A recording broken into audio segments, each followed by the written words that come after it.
My name is Andre Madden, Andre Madden. I'm in 5th grade. I'm 10 years old. I have 2 children. I have a boy and a girl. My oldest is Andre Madden, the second.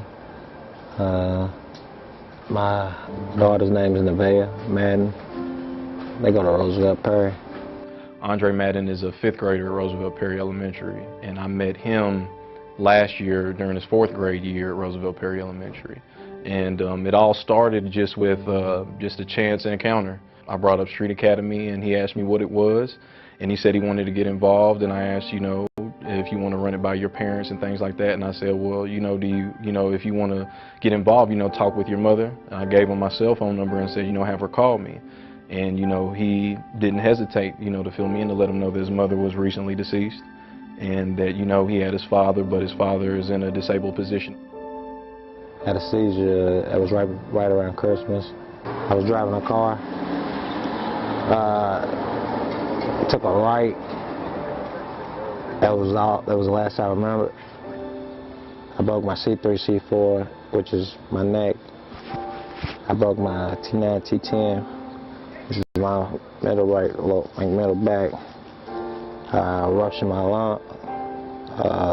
Split my spleen, over my intestines. I have like a male figure in my life, and he taught me how to do a lot of things like play basketball, play football, and everything like that.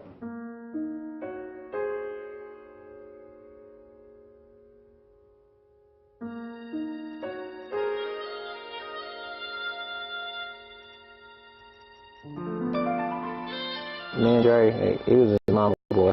He was mama's boy, you know. Yeah. That was his art. Yeah. He didn't understand at first, you know. And like I told him when she passed, I said, I know I ain't the one that you really would have wanted. Andre reminds me a lot of myself. It took me back to my childhood because me and Andre can relate because I wasn't as young as him, but I was 16 years old when my father was deceased. And I was the one that found my father. You know, once you lose that lead role model in your life, you know, things change for you. Like, he knows how I feel. He lost his dad. Like, he knows how I feel. I get angry easily because, like, I can't really handle, like, the yo mama jokes and stuff, or yo daddy jokes and stuff like that. Like, and then it just hurts me because, like, I'm used to, like, her being there and waking me up for school, telling me to get dressed. That's one thing that's really important with these young men and women that we work with is that when you're talking with them, you know, if you don't want them to be emotional, then you shouldn't spark that conversation, because, you know, if you're not prepared for what's going to come out, you know, don't take it on, because it's a lot. You know, it's a lot harder to talk to a young man or woman than it is to talk to an adult, because, you know, it takes a lot for the young ones to let you in, and once they let you in, you're in. You're going to find out a lot about them, and they want to know a lot about you. And, you know, they go from being, they look up to you and they depend on you.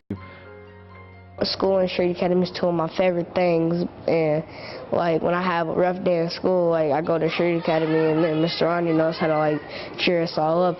Street Academy is fun. I like it because like it's like a break where like it's like you learn, but you also get to have fun. And I love karate and I love chess. Absorbing chess, you know, not just learning chess, but actually like taking it seriously and helping out those who may struggle in it. You know, really using martial arts as a time to vent his frustrations, you know, through the physical activity, but also learn the sport that is martial arts to train him both mentally and physically. He loves the karate part and the chess. He learned chess from me. I wasn't really good with the, you know, like where they really, like the correct term of how they play, but I knew, like, I guess I don't know, you know, knew how to play. I could push pawns, you know, pretty well, but he loved that. I still play with him now. I've started back within the last, say, about two weeks, because he's been begging me to play. He still can't beat me, you know.